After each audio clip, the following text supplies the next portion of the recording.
The truth about soil, how ancient wisdom can transform your modern garden, nature's Flora.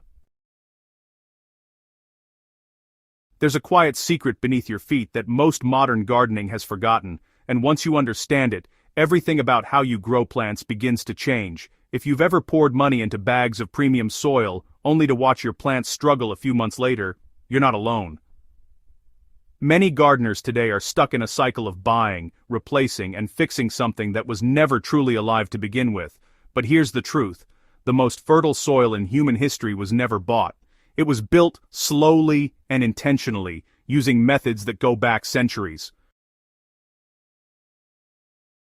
Stay with me, because what you're about to learn isn't just another gardening trick, it's a complete shift in how you think about soil, one that connects modern growing with time-tested natural systems. And if you're serious about growing healthier plants without wasting money, this might be the most important lesson you'll ever come across.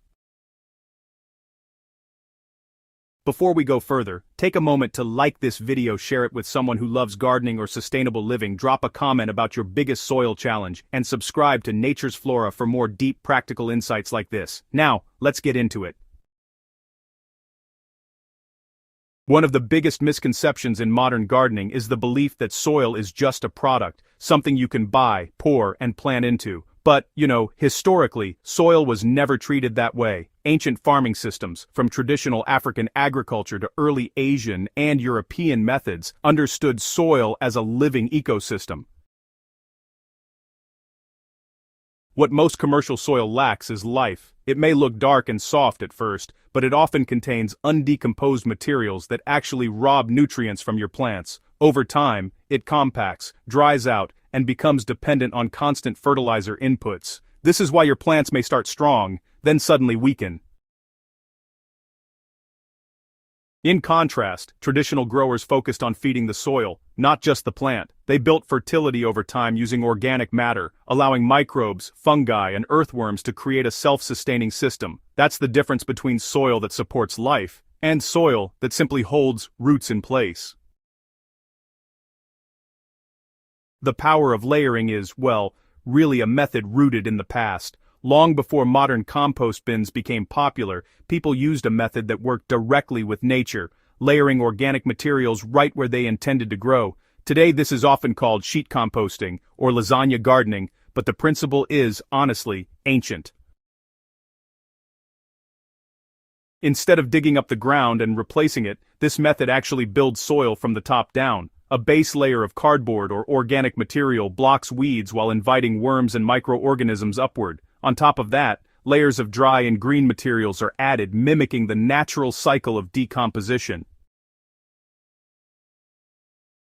This approach works because it respects how soil forms in nature. Forest floors, for example, are built from layers of fallen leaves, plant matter, and microbial activity over time. By copying this process, you create soil that improves continuously rather than degrading.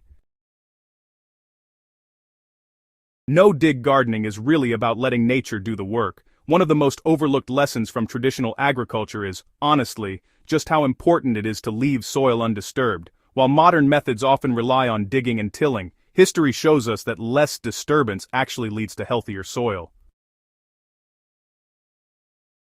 When you dig, you break apart those crucial fungal networks, expose beneficial organisms, and disrupt the natural structure that allows soil to retain water and nutrients. No-dig gardening, on the other hand, focuses on feeding the surface and letting natural processes carry nutrients downward. This method has been used successfully in some of the most productive gardens in the world. By simply adding compost or organic matter on top, you allow worms and microbes to incorporate it naturally. And over time, the soil becomes richer, softer, and honestly, far more resilient. Reviving old soil instead of replacing it. Now, that's something we might not think about much these days. Another modern habit that really contradicts historical practice is the idea of just throwing soil away. Traditionally, soil was never discarded, it was restored. Old potting soil, for example, isn't dead. It's just depleted. But with the right approach, it can definitely be brought back to life. By removing old roots, loosening the structure, and adding compost or organic material, you reintroduce both nutrients and microbial life. This reflects a deeper principle found in historical farming systems. Nothing is wasted. Every material, from plant debris to kitchen scraps, is actually part of a continuous cycle of renewal. Leaf mold, nature's hidden treasure. In many traditional systems, fallen leaves were considered one of the most valuable resources available. Instead of being discarded, they were allowed to break down slowly into what we now call leaf mold. Unlike fast composting, leaf mold is driven primarily by fungi, which play a critical role in soil health. This slow process creates a material that improves soil structure, retains moisture, and supports long-term fertility.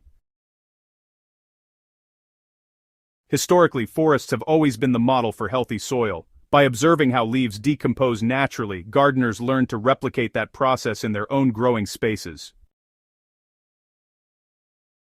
Small spaces, big impact. Soil building anywhere, even in limited spaces, the principles of traditional soil building still apply. Methods like fermentation-based composting allow people to recycle organic waste efficiently, even in urban environments. This reflects a universal truth found across cultures and time periods. Fertile soil is not dependent on location, it's dependent on systems. Whether in a large field or a small container, the same natural processes can be harnessed to create living, productive soil. A return to living soil. At its core, building soil is about more than growing plants. It's about reconnecting with a system that has sustained life for thousands of years. When you stop treating soil as a product and start treating it as a living community, everything changes. You spend less money. You waste less. Your plants become stronger, more resilient, and less dependent on constant intervention. But more importantly, you begin to understand the deeper rhythm of how life supports life. So the question now is simple.